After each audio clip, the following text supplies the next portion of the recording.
Hello everyone, আপোনালোক সকলোকে Learn and Craft with me চেনেলটোলৈ স্বাগতম জনাইছো। এই ভিডিঅ'ত আমি আলোচনা কৰিব ওলাইছো ইংলিশ গ্ৰামাৰৰ টেন্সৰ বিষয়ে। এটো পাৰ্ট নম্বৰ 2 হয়। পাৰ্ট নম্বৰ 1 টো অলৰেডি আপলোড কৰা হৈছে। তাতে আমি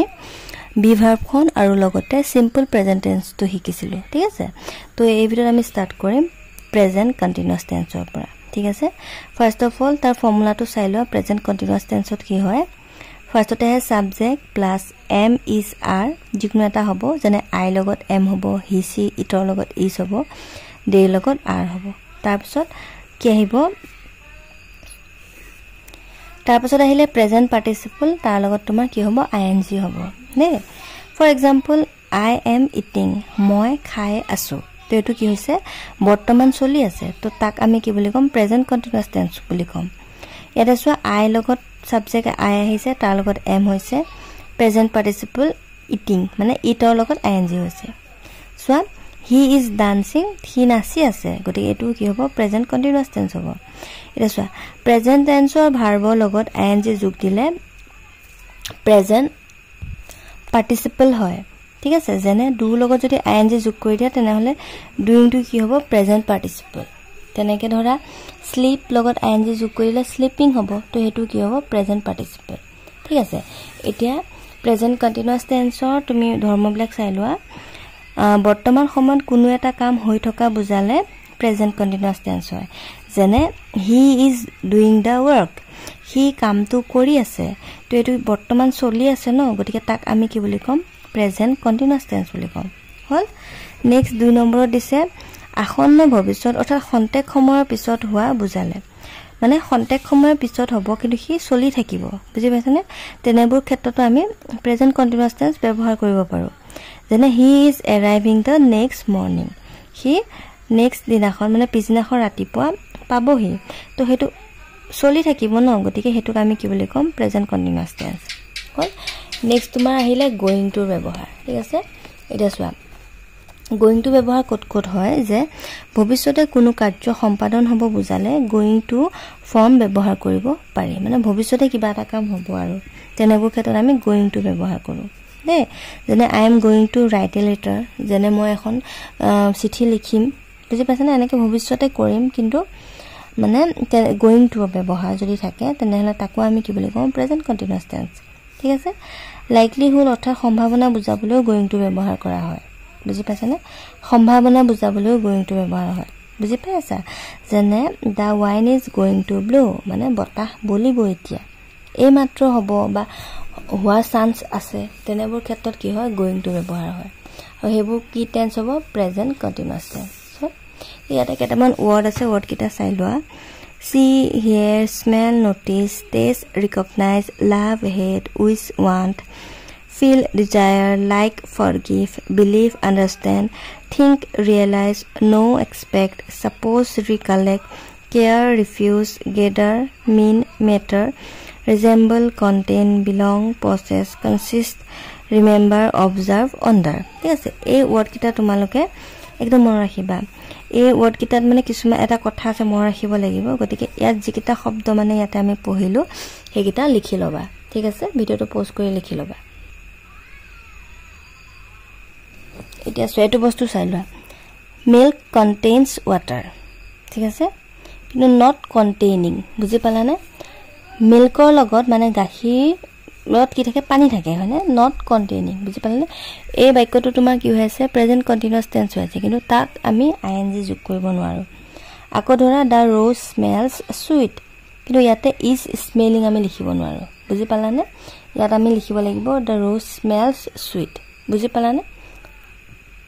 তো যিকিটা ওয়ার্ড পালা হে ওয়ার্ড কিটা লিখি ৰাখিবা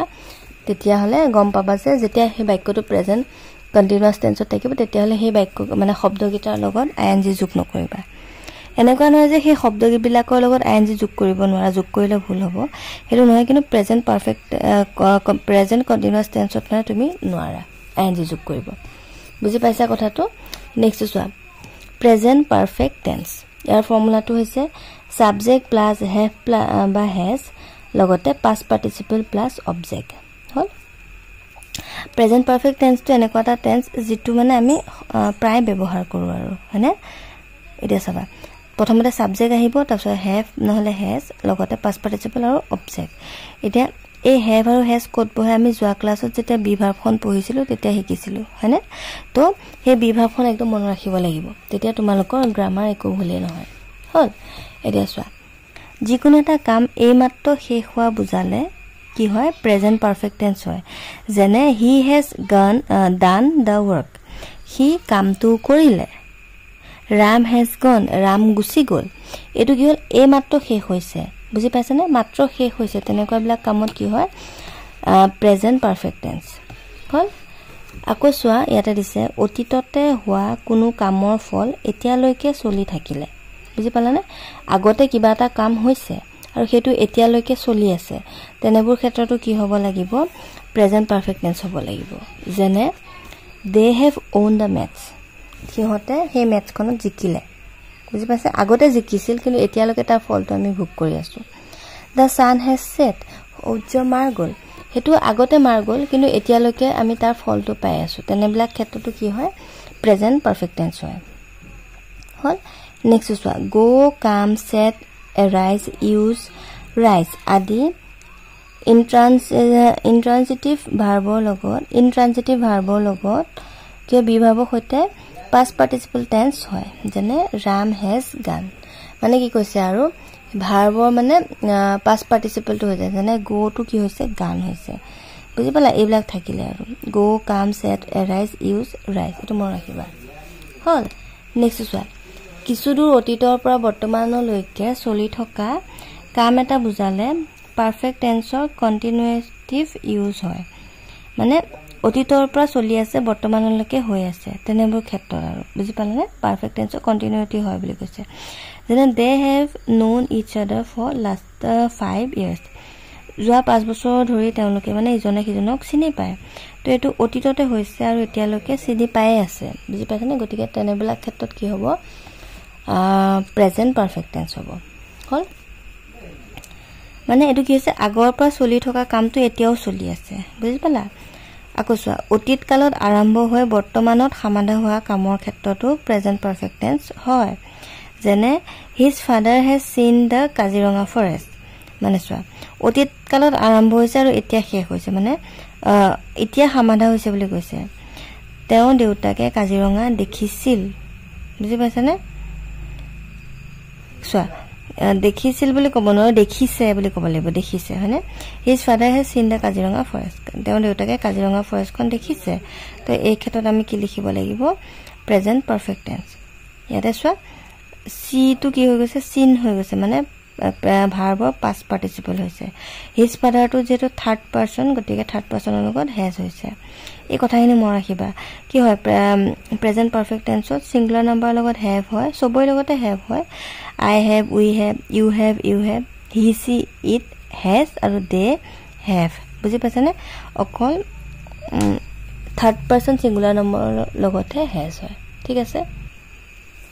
আকৌ দিলে চোৱা যে সামান্য অতীতত হৈ যোৱা কাম এটা বৰ্ণনা কৰিবলৈ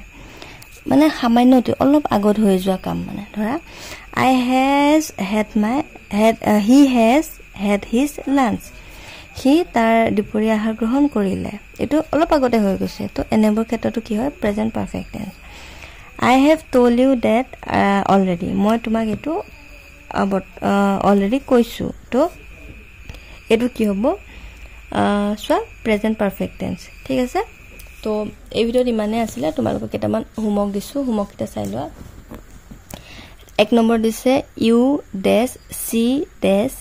ইয়াতে ভার্ব বিলাক দিছো ভার্বটো কেনেকে লিখিব লাগিব তোমালোকে লিখিবা নে নেক্সট ক্লাছত আমি কিটা আলোচনা কৰিম তোমালোকে ধুনিয়াকে কমেন্টত লিখিবা 1 ত কি হয় 2 ত কি হয় 3